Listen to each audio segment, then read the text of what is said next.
Dit is nie nodig om so daaroor te dink nie, maar wat sou jy sê is vir jou die hoogtepunt van Jesus se bediening?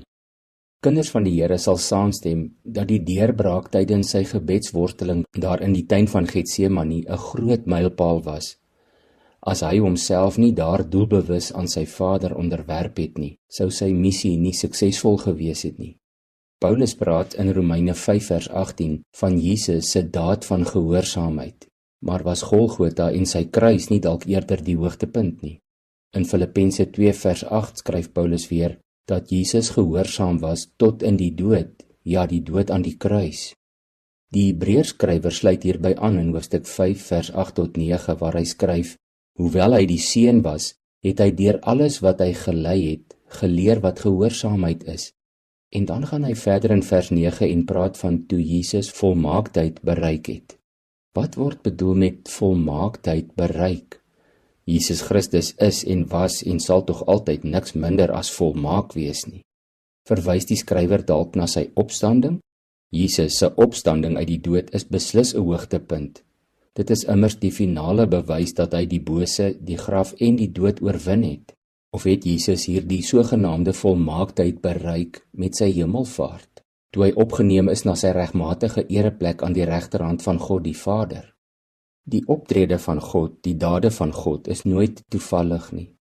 Net so is dit ook nie toevallig nie dat die Heilige Gees se uitstorting plaasgevind het op die Joodse Pinksterfees.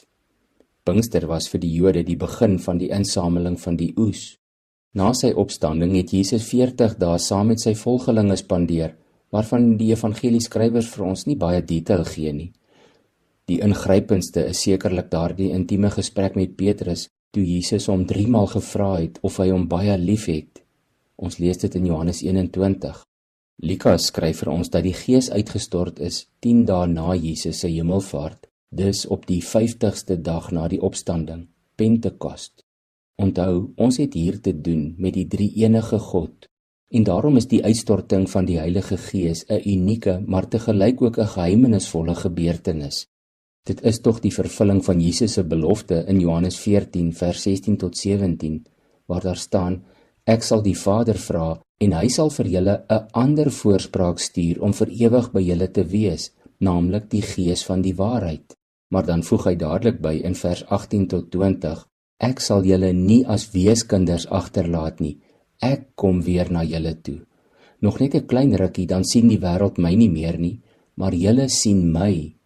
Omdat ek lewe en julle sal lewe, daardie dag sal julle weet dat ek in my Vader is en julle in my en ek in julle. Vir my is die hoogtepunt van Jesus Christus se aardse bediening en sy lewe, van sy missie, die uitstorting van sy Gees in die harte van sy volgelinge. Sodoende slaag hy daarin om altyd oral en in almal te kan wees, ook in jou en my. Kom ons bid saam. Here Jesus, baie dankie dat U ons inderdaad nie as weeskinders agtergelaat het nie, en dat hierdie ander voorspraak wat U gestuur het, die Gees van die waarheid, U Gees is.